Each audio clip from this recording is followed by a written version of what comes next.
He saw him when they came in, and he was in a wheelchair, and I said to him, Father Ted Hesburgh, he's in a wheelchair, nurse is pushing him, I shook his hand. And then he said, pray for me. I said, that's why I'm here at Mass, to pray for you. So then after Mass, I saw him again. We went in the dining area. Well, I said goodbye to him, and then the nurse took him to the dining area, and she comes back, and she says he wants to see us. I went back and saw him, and I said, we're going to win. We're going to win this thing. And he says, what? I says, you're going to win your health. And I said to him, I said, by the way, your hometown beat us last night, Syracuse. He said, yeah, I heard that. And so then I said to him, you just stay with us, and we'll get through this. You're going to be fine. So Father Don McNeil came over. He's another priest who's over at Holy Cross House now, and he was a priest back when. His father used to do years ago Don McNeil Breakfast Club. It was a big radio show all over the country every day. So McNeil says to Hesburgh, hey, you got the UCLA coach here. And I said, wait a second, Father Ted was 8-0 on our bench as a priest, game priest. And I said, he beat number 1 DePaul when they were number 1. So then I went back Wednesday to Mass again, saw him, shook hands, and then I said, Linda says hello. Linda's my fiance. And so I said hello again after. Oh, then I said, give me your hand, make a blessing. He blessed me on the forehead. This was both days, Tuesday and Wednesday. But Tuesday I said to him, I said, you got to eat. We got to get this going. And I said, you started the civil rights movement, and you made this all work for, a lot of people. And I said, you got me from coaching basketball to coaching the streets. And he says, I want you to do something. I said, what? Keep coaching the streets. I said, I want you to do something. When I went to see him to get a blessing before I had my bladder cancer. I had prostate cancer 5 years ago this April, then bladder cancer would be 2 years ago. And he blesses me, and he looks at me, he has this way about him. He looks at me, and he says, have the courage. And so after he talked about, me coaching the streets, I said, I want you to do something. I looked at him and I said, remember what you told me when I had my bladder cancer? Have the courage. You have the courage. That we're going to still win this thing. So yesterday I brought Linda to Mass. Linda's Costas is my fiance, and he's known her for 7 years, and she's Jewish. And so I bring her up to his office, and I said to him, Father, you know how Mary Magdalene was a companion of Jesus? And he's looking at me like, where are you going with this one, Digger? And I said, Linda's Jewish. She's my Mary Magdalene. She's my companion. And he goes and blesses her on the forehead with his thumb and says, you're going to need that with this guy. But he had this sort of like inner circle of friends. I mean, I've known him since I got here. Father Joyce, and he hired me back in '71. And yes, he was a game priest. He would sit on the bench. He'd say Mass the day of the game. We always had Mass and game medals the day of the game. And he would say Mass, but he'd always want to sit on the bench. Now, Father Joyce always said Mass for the UCLA home games, but he would never sit on the bench. So we're playing DePaul, and we win the game in double overtime. And Orlando Warriors makes 2 free throws. So I put my arm around Father Ted walking off the court, and I said to him, boy, Father, that was a tough one. A lot of prayers to get through that. He said, yeah, I was running out of Hail Marys. I mean, he had this way about, but he had this network of friends, so to speak, that he could just be himself. And for all the years, and when I worked in the White House for President Bush, I briefed him what I was doing with Operation Weed and Seed and how it was taking the Civil Rights Act and getting to the inner city and saying, hey, forget the killings, forget the drugs, get a GED, become an electrician, you can make 60, 70,000 a year in today's world. Back then it was a lot less. But so, and he always did that to you. He had ways of just saying things to people. There was a guy named Duarte who was president of El Salvador. Duarte and his brother come up here in the late 40s to go to school at Notre Dame, take a train through Central America, south of, Mexico, come up through the southern states and get here. And they're both in Father Hesburgh's dorm, and because he could speak Spanish. And so there's like maybe 200 or 300 Universal Notre Dame nights around the country because of alumni clubs around the country. And so this one year, there was one down in Panama City, Panama. Bishop McGrath, who's a Notre Dame grad, he was invited Hesburgh to come down. And Father Ted's there in all the countries from Panama, Mexico, Central America, all the alumni are at this function. He runs into Duarte and he says, Nappy, what are you doing? He says, I'm a civil engineer back home in El Salvador. He says, Nappy, it's time to you lead that country out of that communism dictatorship and bring in democracy. He does. He starts a revolution, gets captured by their troops, gets 2 fingers chopped off here, and ends up, they win the revolution, they have an election, he's elected president, democracy's there, and Duarte told that story here back in the early 80s when Hesburgh gave him an honorary doctorate. So he has a way of getting in your head, and what was funny was, when I left the White House and I started working for ESPN, and I started the mentoring program here in South Bend with Bill Sheebish, who was the principal at the time at Adams. He retired, but we were getting 200 or 300 people to give up their lunches to be mentors with kids, just listen and care. So I see him at a function. This is like in '97 in the spring at Notre Dame. He says, what are you doing? I said, well, I'm doing ESPN, and I started the mentoring program. It's really good. And, he looks at me, he goes, and that's it? So that July, I had to speak at the South Bend Rotary Club. And we got a brand new county jail, brand new juvenile center, but our grammar schools look like prisons. So I challenged the South Bend Rotary Club, made Tom Forsey and J.B. Peacock, who runs that sporting goods store over there on Grape, because I know those guys. I said, you're co-chairman. We're going to start this and take a grammar school and fix it up. And they're like looking at me, what are you talking about? But what we did is we went out to the community, put a price, Forsey was a contractor, put a price on Lincoln Grammar School was a school. Joan Raymond was the superintendent then. And she gave us Lincoln 56 rooms, and it was a mess. So we put a price on each room and sold them to corporate South Bend. Like the South Bend Medical Foundation paid, I want to say it was like $8,000 to do the first floor corridor. But the secret was your employees got to do the work. So 50 of their 300 employees would show up. And the first weekend we did it was June 20th. And we had like 800 volunteers. We had the kids plant shrubs around the school. We got 90% of the school done that day. We were on the Today Show because the word got out. But the secret was, just don't fix the school up and leave. Let's get more community assets involved with the kids for after-school programs. So there's a guy named Kip Peters who was a chef at South Bend Country Club. I said, you go get 6 or 8 chefs in town, and you start an after-school cooking club. I got Professor Green at Notre Dame with a junior class. You come in and teach creative writing. Got the Postal Service to start an after-school stamp club. So we added another 10 programs to what they already had in place to keep the kids there to 5 o'clock, which was a part of the weed and seed strategy. You're just going home to sleep. But from 8 to 5, you're going to be here doing things. And like on a Wednesday, we'll go see, this Wednesday, 3rd graders. We're going to go see an electrician for an afternoon. Next week, we'll go see an electrical engineer for an afternoon. And to show kids options at an early age so that they get into a career versus dropping out and getting into negative issues. So we got that done, and we did 3 grammar schools. So then, as I would see Father Ted a couple years ago when the issue started here in South Bend, when I came back, and there was about 5 kids dead from gang violence and all that stuff, and we got the community going and started the Croc Center with the basketball program as a hook, because you got to find a hook to get some of these kids going. And we got the thing in place and had a game plan where we had that big meeting at the Croc Center with about 700 people, and we identified 50 community assets to add to middle school, K through 4 middle school, high schools, to get these kids to say, hey, here we go. And then because of the Crossings program for dropouts that Rob Staley started, and get these guys in the gangs, come here, you're going over here, forget that stuff. And you get one, that one can save 10, and those 10 can save 100. And then go next door to the Career Academy, become an electrician, and make $60,000, $70,000 a year, and live to be 80 versus being dead by 20.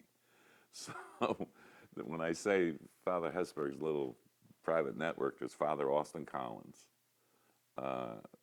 there's Roberto Parisi, there's Melanie, there's Linda, there's me, and the 5 of us usually end up going to Parisi's because he likes the Alfredo sauce. Because Alfredo was a restaurant when he and Pope Paul VI used to be a Monsignor Milano, then Cardinal Milano. he and Father Ted were buddies when he had to go to the Vatican all the time. So they'd go to Alfredo's restaurant. That's the name of the guy, was Alfredo. And he invented Alfredo sauce, which is everybody. So Pope Paul VI and Father Ted would go there. So we'd take him to Parisi's because Roberto would make the Alfredo sauce for his pasta, and we'd eat. And Father Doyle would show up sometimes for us too. There'd be another priest. But he could just be himself and just melt down.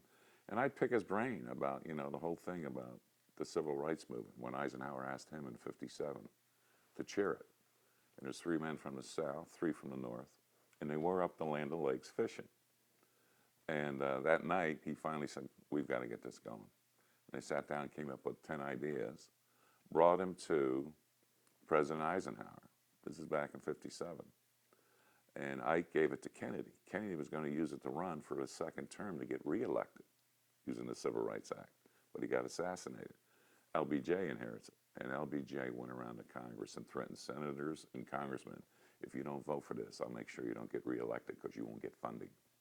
Well, it was 50 years ago, 2014, that the Civil Rights Act was passed. And Father Hesburgh's the godfather of the Civil Rights Act. And so when I would talk to him about from coaching basketball to coaching the streets, so we'd be at Parisi's, and when I was doing things in the community, he'd say, all right, Digger, what's going on? I said, Father, not Duarte yet, but I'm getting close.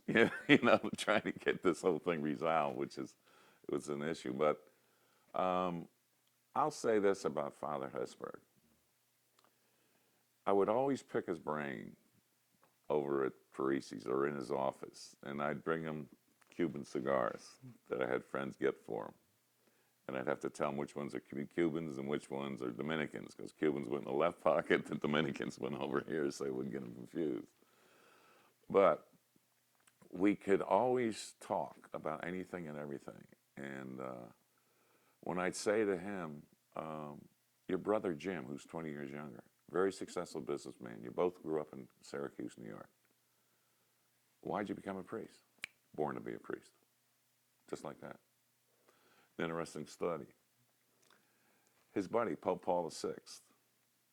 Pope Paul VI, his buddy from Alfredo's, the Monsignor from Milano, the Cardinal from Milano.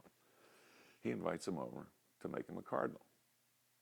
And Father Ted, and there's a secretary cardinal that was with the Pope. So the 3 of them are in the Pope's office. And the Pope's sitting here, Father Ted's here, there's a desk table here, and the secretary's sitting behind. And Pope Paul VI says, hey, the ring's yours. I want you to become a cardinal. Father Ted takes the ring, puts it in the pocket, he says, no, I'm a priest. And they talk for like an hour. I'm a priest. He leaves, and the secretary grabs Hesburgh outside. You stupid Americana. He tried to make you a cardinal. You say no. So Father Ted comes back a year later. He's back in the Pope's office. The secretary says to him, where's the ring? Father Ted says, it's in my office. It's in his office. He has the ring. He never became a cardinal because he's a priest. But I think also, sidebar, he didn't want, if he becomes a cardinal, now Rome's going to tell him how to run Notre Dame, and that's never going to happen. And that's how Art Decio, who's a successful businessman with Skyline Corporation.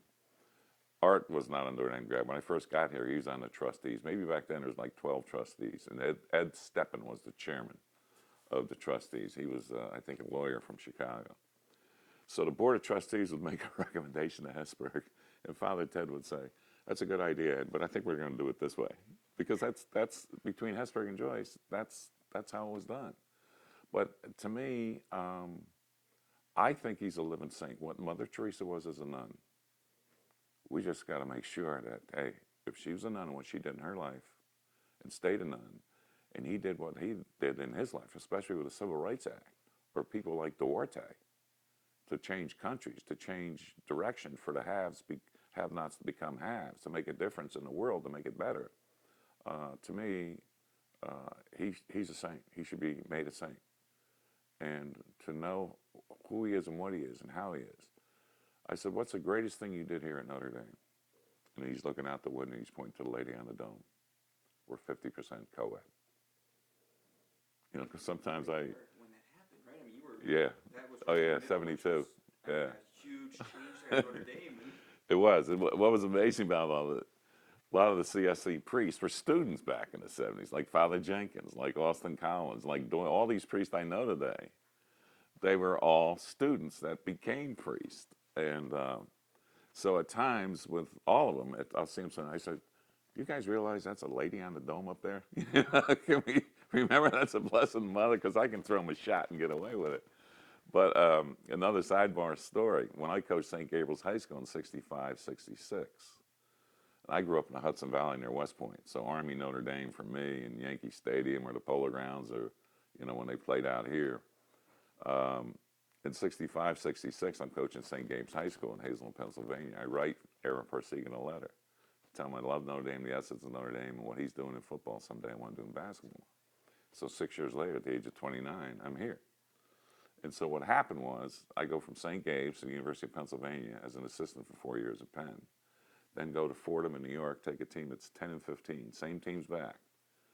We change the style of play. We start 4 guards, a 6'5" center, go 94 feet, go 26 and 3, beat Julius Irving at UMass, Austin Carr, Notre Dame, Madison Square Garden in front of 19,500.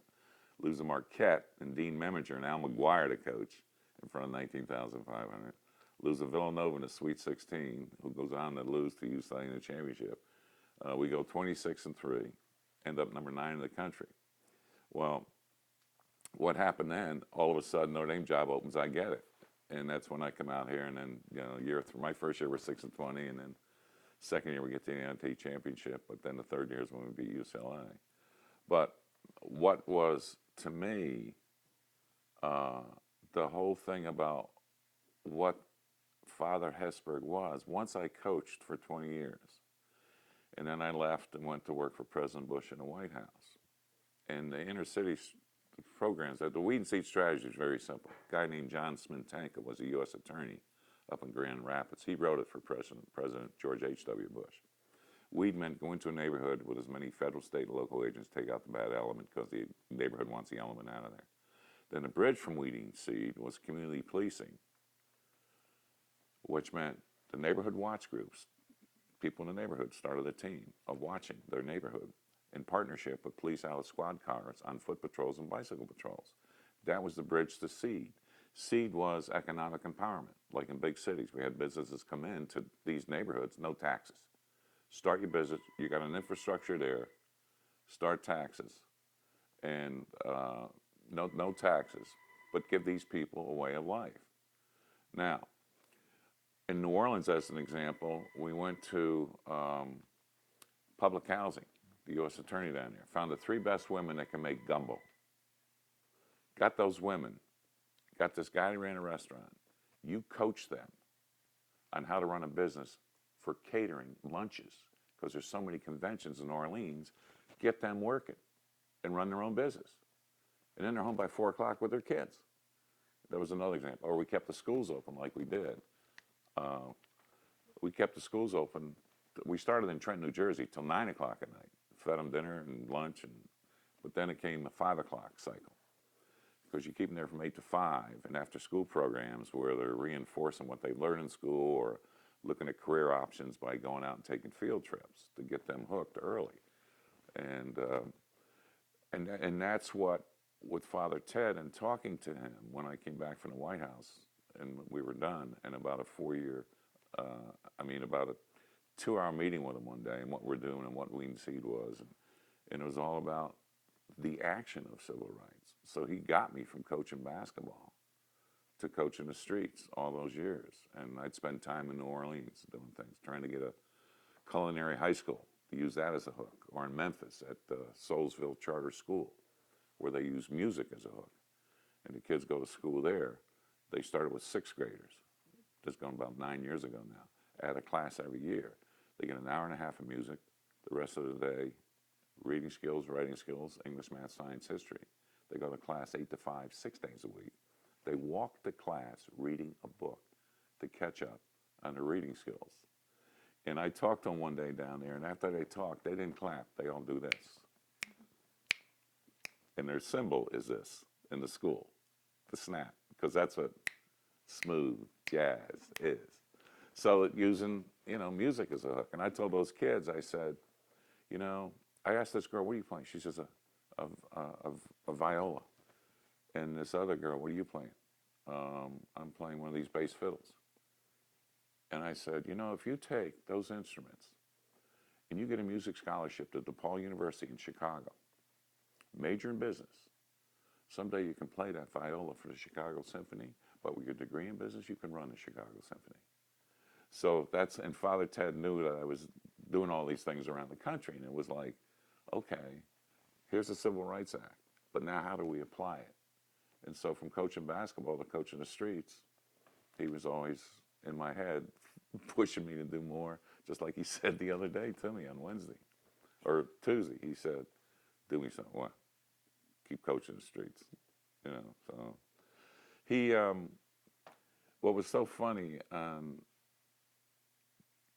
his sense of humor at times, he is so funny. This crucifix over here that I painted, Leroy Neiman, a sports artist, got me hooked in 1990 at a White House function to become a painter. You'll see some Leroy Neiman stuff around here. And so finally, whenever, I think this was like 2010 or something like that, I took it to see Father Ted because it's a crucifix, and I got the three holy women around the crucifix. Like on Good Friday, they talk about Mary, wife of Clopas, Mary, mother of Jesus, and Mary Magdalene. But I called the four holy women because I had Mary Magdalene pregnant with Sarah. And Father says, there's no hanky-panky back there. What are you talking about? So he's blessed it and signed it. But I said, Father, I started painting in 1990, and this is my first religious painting. He just looks at it and he takes a cigar out of his mouth and it's all like, I says, what took you so long? but that's him at his best. But he has a way, and his spirit will have this when I say he has a way, because his spirit ain't leaving. Of just you'll see something will trigger and okay, I got it. Of making you believe in yourself, that within yourself you have the physical, mental, and spiritual direction to go after it and make change for the better. And I think that's why the simplicity of him staying as a priest, he believed that. I mean, he said 6 years old he wanted to become a priest, you know, up in Syracuse, New York. And he's never been distracted from that. He took it with him. He was at Mass Thursday. He wanted to be at that Mass. And it was his last Mass.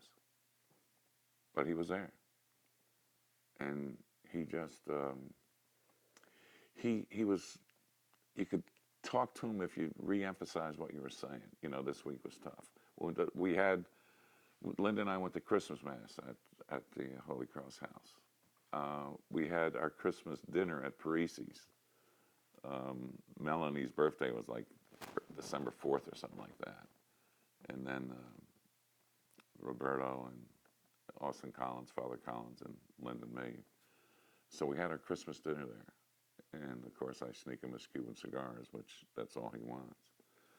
But he would always be one that believed that all of us have a way inside of us to make change. And I would tell students, if you haven't seen him, I'd speak to the MBA's orientation 1 year and 2 years. I said, a lot of you from different schools. You're here for a reason, to pass the torch and the mistakes of Notre Dame on to the next generation, no matter if you're an undergraduate or a graduate student. What this place is about is more than just being an accountant or an engineer or, you know, just an English teacher. It's how you make a difference in that community. And that's the original CSC mission. You go back and look at Father Soren and when they came over, and they came up from Vincennes in that little log cabin. It was funny, we seen the log cabin on the news this morning next to it. That was 1842. 1843, the brothers and priests and the nuns that were on that trip from France. That's what St. Mary's is, the nuns of the CSCs, the Congregation of the Sacred Cross. That's what CSC means. And they took clay from the lakes, made bricks, built that building, old college. That was Notre Dame. If I bring people and they haven't seen the campus, we take a tour, I show them a log cabin. I said, there it is. And they look at it. I said, that was it? Notre Dame? But I see what Father Ted did behind the scenes. He saw what Rockne did. I mean, there's people don't realize that 1929, when they were building Notre Dame Stadium, all our home games were at Soldier Field in Chicago. No one knew that. I mean, people didn't, you got to refresh the history. Now, yeah, Rockne was the one to play Army at Yankee Stadium Polo Grounds, Southern Cal in the Coliseum, or at Soldier Field. East Coast, West Coast, all right? Rumors were that when the Irish immigrants came over in the early 1900s, they would go to Yankee Stadium or the Polo Grounds to see Notre Dame play Army, and being a Catholic school, obviously, get a few beers in them, etc. That's where the name Fighting Irish came from, because they'd be in fights after the game. And then the people that took subways to Yankee Stadium or Polo Grounds, subway alumni. That's how that all started, the wannabes. But Rockne did that, and then Leahy, of which Hesburgh was here, he took football and marketed the rest of what we needed. He and Father Joyce for 35 years. And what you see today is their vision to reality. And that's what's made this place so powerful. But more importantly is that it's the Notre Dame network, once you leave here, that have all been touched and blessed by him, for those 35 years. And those beyond and those after, the same thing. The mystiques and traditions. And like when he says, you go in that basilica on the side by the dome, on that door, God, country, Notre Dame. That's him. So. And you mentioned too, just coming to Notre Dame as a 29-year-old, would you have maybe expected, Father Hesburgh to have the impact in your life that he did? I mean, probably at that age, and then what he did for you as a sports coach too, because people probably just think of him as, the president of Notre Dame, and probably didn't realize how much he impacted you in your actual coaching career. I mean, probably the way you grew as a coach. It was funny when Father Joyce, the other mystique of the priest, you go back when Leahy was coaching at Boston College, Frank Leahy. Father John Kavanaugh was president. His brother, Father Frank Kavanaugh, was sent to Albany, New York to meet Leahy to have a private meeting about him leaving Boston College to come to Notre Dame in the early 40s. The rest is history. Okay. So Roger Valdesari, who's the sports information director back when, and he's like the godfather of all of them. Everybody models our program because of what Raj was and is.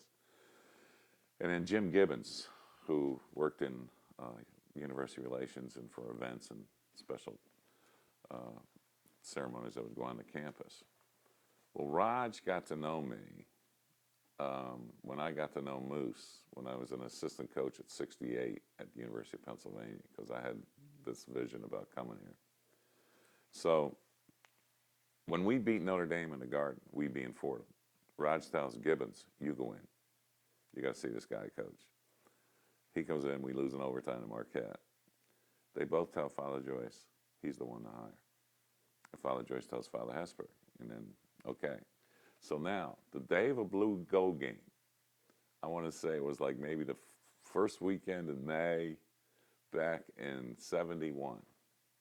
I'm to meet Father Joyce at the Detroit Hotel at the airport. I fly from LaGuardia, go to his room, knock on the door, and we have a 2-hour meeting. And the blue and gold game is going on. So the three things he emphasized: that they've got to graduate, don't break any NCAA rules, and be competitive. I said, what's competitive? He says, win 18 games. And the other thing he said was, because I said at Fordham we had Mass the day of the game. He says, yes, you'll have a priest on a bench with a collar, you'll have Mass, and you'll have your game medals. Like if it's, used to be our game medal at UCLA was St. Jude for hopeless causes, until we started beating them out there 4 straight. So it worked. So, and that was it. I mean, and when I met Father Hesburgh, it was the same, this is what they wanted. And they were the power. And they made the decisions as far as athletics. And, Moose was the athletic director, obviously. But those 3 characteristics, but more importantly, in seeing and learning about Father Ted and the Civil Rights Movement, and then being here with him during that tenure until he retired in '87, and then getting to see him in his office, and Father Joyce was still around. Or they'd be over at Parisi's eating both of them. And I'd sit down and have a glass of wine when we talk. So the relationship was still post their administration and post my coaching. But when I went to work in the White House, and what he knew I was doing in the weed and seed strategy, which is, okay, here's the Civil Rights Act, let's apply it, and let's re-educate some of these people in these neighborhoods that don't understand it. No matter, you know, and it was funny because I said to him once, I said, you know, I know you're a priest, I know what you believe in. I said, my dad is an undertaker. I'll never forget, I was 12 years old, and our funeral home was in the middle of one block. And go through the middle of that block in the backyard, our house was on this corner. So it was just, you know, 30 feet away, 30 yards away. And one night at dinner, Dad came home, and it's my mom, my dad, my two sisters younger. And he looks at me, and he looks at them, and he says, you kids have got to understand something. All cultures are our cultures. All colors of skins are our colors of skins. And all religions are our religions. Colors of skins, cultures, religions are all ours. Why? Because when they lose a loved one, and back then it was 2 days of a wake, and the funeral was the third day, they need us in this crisis in their life. And my mother was a nurse but didn't practice because she had 3 kids. She'd go over each night of that wake and nurse those families through that crisis. And that never left me. And getting to know Hesburgh and how he, with the civil rights movement, it was always a part of me. I mean, you know, what's the issue? It's you as a person. Doesn't matter what your religion is, your color of skin. Hey, let's get focused and get moving. You can make a difference. And I think that's what makes, I think, him so special, is how he would outreach. And he would leave this university. He was more than a president. And he'd trust Father Joyce with it. And what was amazing about their relationship, after 20 years of being president, he said to Father Joyce, Father Ned, why don't you take over and I'll do what you're doing, you do what I am. Father Ned Joyce says, no, we're fine. We're a great team, we'll keep it that way. And it went on for another 15 years. So for 35 years, they just planted the bricks and started the first floor. And now you see where we're up to 10 floors. Because those other 9 floors are still, to me, the Hesburgh-Joyce mystique and traditions that have been carried on since they've left. Not just the power, but now they both left for the eternal life. Tell me about how approachable he had. That open door policy was with students. Oh yeah, yeah. And I would tell that you would just have to go up, knock on the door, and say, Melanie, I'm a sophomore from New Mexico. Is there any chance I can see Father Hesburgh? Well, he's busy right now. Can you wait 15 minutes? He'll say hello to you. And he knew. And I would tell those kids, you can't leave this place without getting a blessing from him to get you ready for the game of life after Notre Dame. And that's what I think the impact that you're going to see this week and the feedback from around the world is going to be amazing. And the funeral. I remember when Father Joyce died.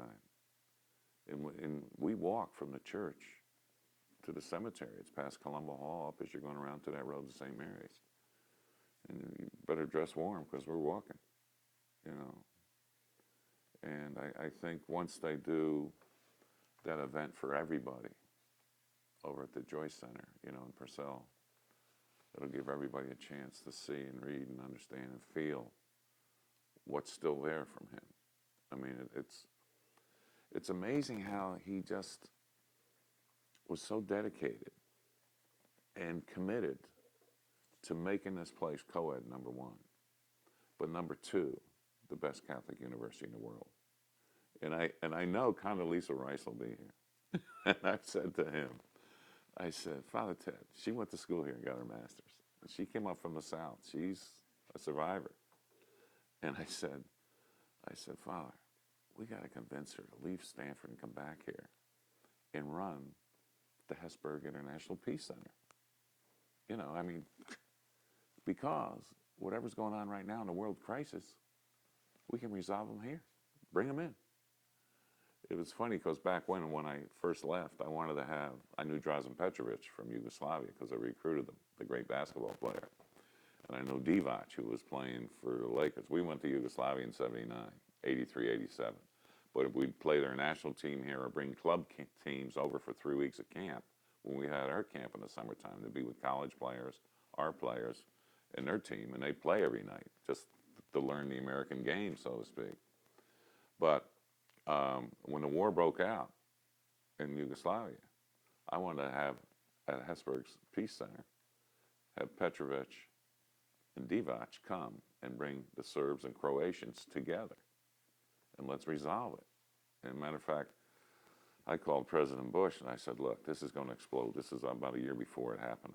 And I said, look, why don't we put $20 billion in the pot right now and make Yugoslavia with the Adriatic coast along Croatia, okay? We can make Yugoslavia the Hong Kong and the Mediterranean. Why? Because the North Sea and the Baltic Sea, they're frozen in the winter. So all those Soviet countries and Northern Europe countries can't ship out to the Atlantic because the North Sea and Baltic Sea are frozen. But if we get roads into Yugoslavia, the Adriatic coast goes into the Mediterranean, goes into the Suez Canal, the Indian Ocean, the Pacific, or Mediterranean, North America, South America. They become the Hong Kong and the Mediterranean. Let's go. 20 billion now, before the war breaks out. Let them have an election. Let Belgrade be the capital. Milosevic, if he gets elected president, fine, whoever.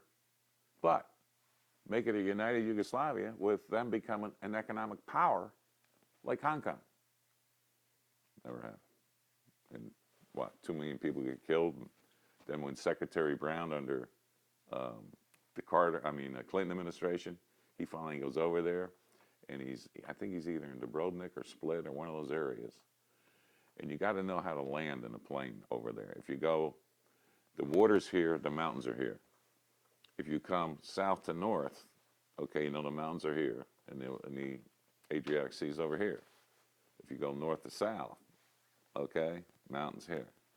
When they took off in that plane, he had business people, Secretary Brown that worked for Clinton. This was after the war.